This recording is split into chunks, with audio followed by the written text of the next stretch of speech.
Bonjour tout le monde. Cette vidéo concerne la correction du dernier exercice de la première série d'algèbre 2.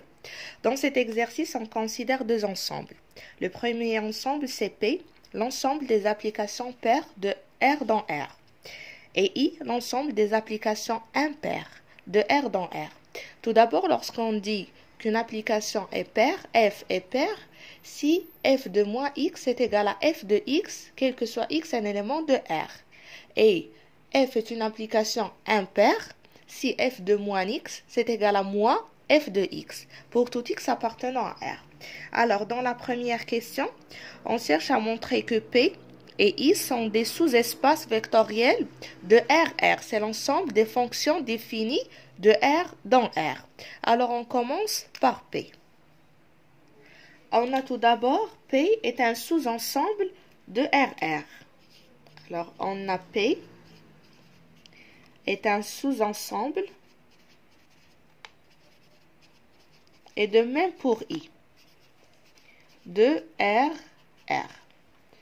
Deuxièmement, on passe pour vérifier que 0 de RR appartenant à P. Alors, on a 0 de R, de l'ensemble des fonctions définies de R dans R, appartient à P. Pourquoi? Car 0 de R, c'est égal à la fonction nulle. C'est égal à 0 de X.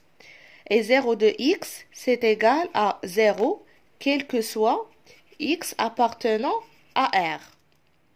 Ce qui veut dire que la fonction nulle de moins X, c'est égal à aussi 0, ce qui veut dire que la fonction nulle de moins X est égale à la fonction nulle de X. Donc, on a bien la fonction nulle appartenant à P. On écrit ici car c'est égal à 0.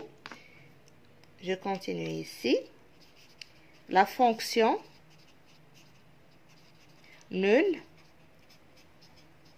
est paire. Voilà.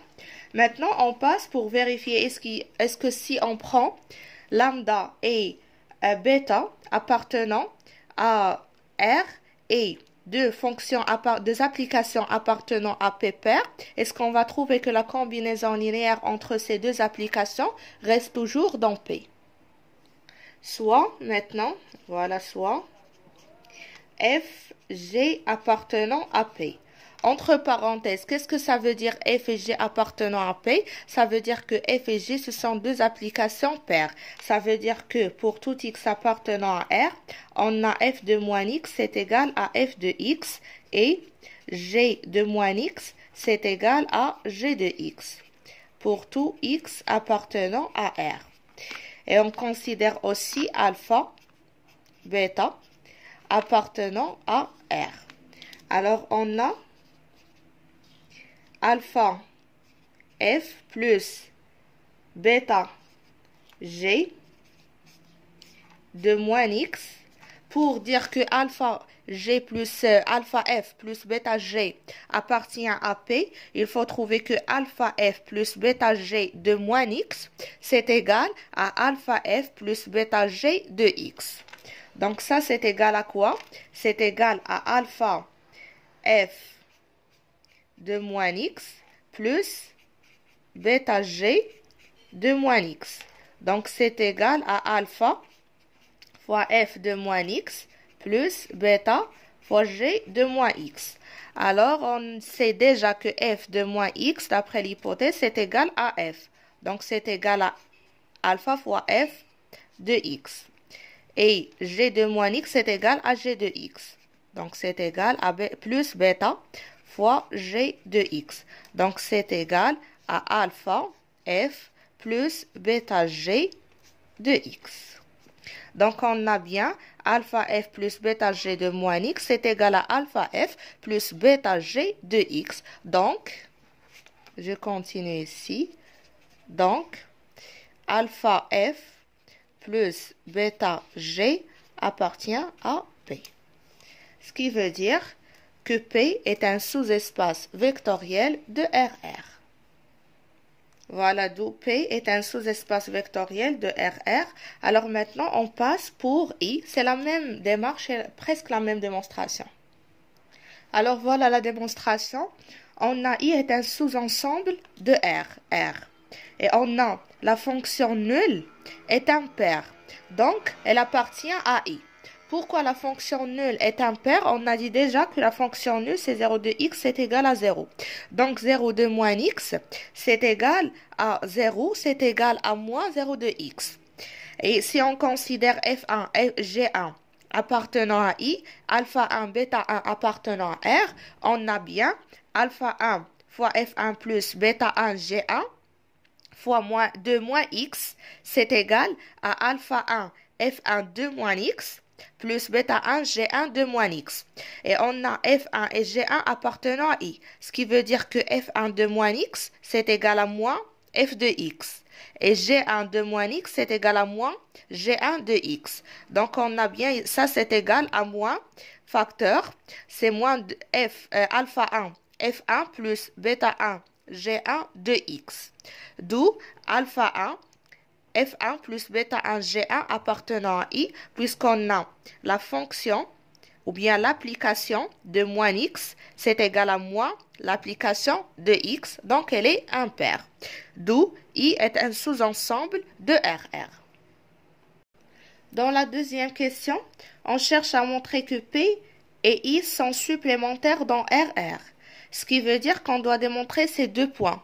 On doit vérifier tout d'abord que P plus I, l'ensemble des applications paires plus l'ensemble des applications impaires, c'est égal à RR. Et le deuxième point, c'est vérifier que P, l'intersection entre P et I, c'est égal le singleton 0 de R, c'est égal à la fonction nulle. On commence par le premier point, P plus I, c'est égal à RR. On a une inclusion qui est déjà démontrée, ou bien c'est trivial. On a bien P plus I est inclus dans R. Il nous reste à démontrer l'inverse. Il nous reste à montrer que l'ensemble des fonctions définies de R dans R est inclus dans l'ensemble des applications paires plus l'ensemble des applications impaires. Qu'est-ce que ça veut dire? Montrer que RR est inclus dans P plus I. C'est-à-dire, on doit prendre une fonction appartenant à RR. Ça veut dire si on prend F appartenant à RR, on doit montrer que F appartenant à P plus I. Et montrant que F appartenant à P plus I. Ce qui veut dire que si on prend une fonction appartenant à RR, on doit démontrer que cette fonction s'écrit comme sommation entre une application paire et une application impaire. Soit F appartenant à RR, une fonction définie de R dans R, cherchons G une fonction paire et H une fonction impaire, telle que F c'est égal à G plus H. Alors, on a pour tout X appartenant à R, F de moins X c'est égal à G de moins X plus H de moins X. Voilà. Et on a dit que G de X, G est une fonction paire. Donc, G de moins X est égal à G de X. H est une fonction impaire. Donc, H de moins X, c'est égal à moins H de X. Et on a F de X, c'est égal à G de X plus H de X. D'accord? Donc, en faisant la somme entre ces deux lignes, en faisant la somme, on obtient que F de X plus F de moins X, c'est égal à G de X plus H de X plus G de X moins H de X. On simplifie H de X avec h de x, il nous reste que f de x plus f de moins x c'est égal à 2 g de x. Ce qui veut dire, donc, g de x c'est égal à f de x plus f de moins x sur 2. Maintenant, en faisant la différence,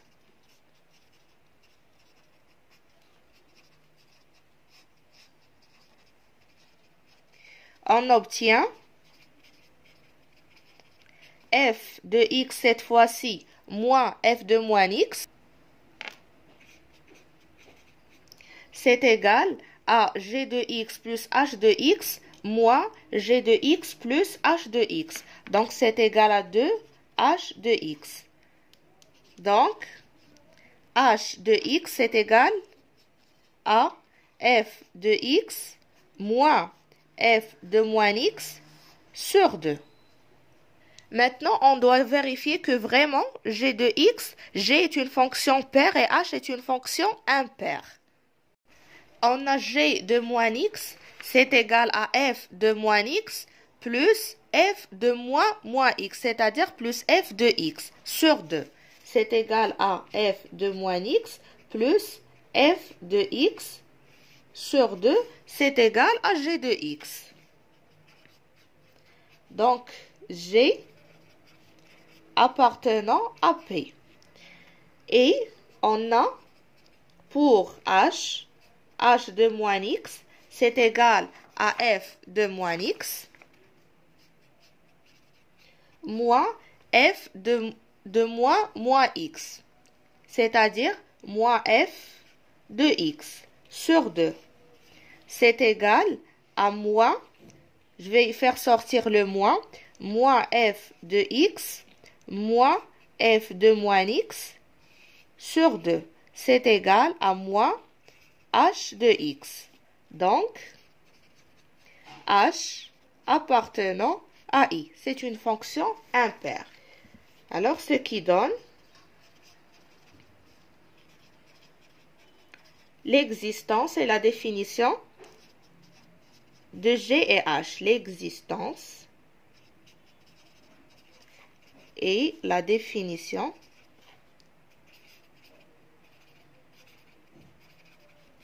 de G et H. Alors, on vient de montrer par la suite que R, l'ensemble des fonctions définies de R dans R, est inclus dans P plus I. Et par suite, on a l'égalité. P plus I, c'est égal à R.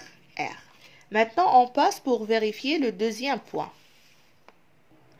Alors, on considère F, soit F appartenant à P inter I. Alors, lorsqu'on dit F appartenant à P inter I, ça revient à dire que F appartenant à P et F appartenant à I. Ce qui est équivalent à dire que quel que soit X appartenant à R, on a F de moins X, c'est égal à F de X. Parce que F appartenant à P et F appartenant à I, ça veut dire que F de moins X, c'est égal à moins F de X. On a ici F de moins X, F de moins X, donc F de X, c'est égal à moins F de X. Alors, c'est équivalent. C'est-à-dire que pour tout X appartenant à R, F de X, ça c'est égal à moins F de X. Ce qui veut dire que F de X, quel que soit X appartenant à R, F de X, c'est égal à 0. C'est égal à la fonction nulle. 0, c'est la fonction nulle. Voilà, donc on peut déduire que, je vais continuer ici, P inter I, c'est égal le singleton de la fonction nulle. Donc, P inter I, c'est égal la fonction nulle de RR. Alors, d'après le premier point et le deuxième point, d'après I, et 2i, on déduit que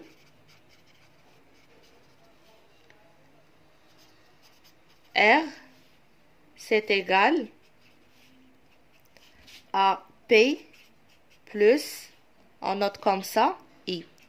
Ce qui veut dire que P et I sont supplémentaires dans R de R. Et comme ça, on arrive à terminer la première série d'algèbre 2.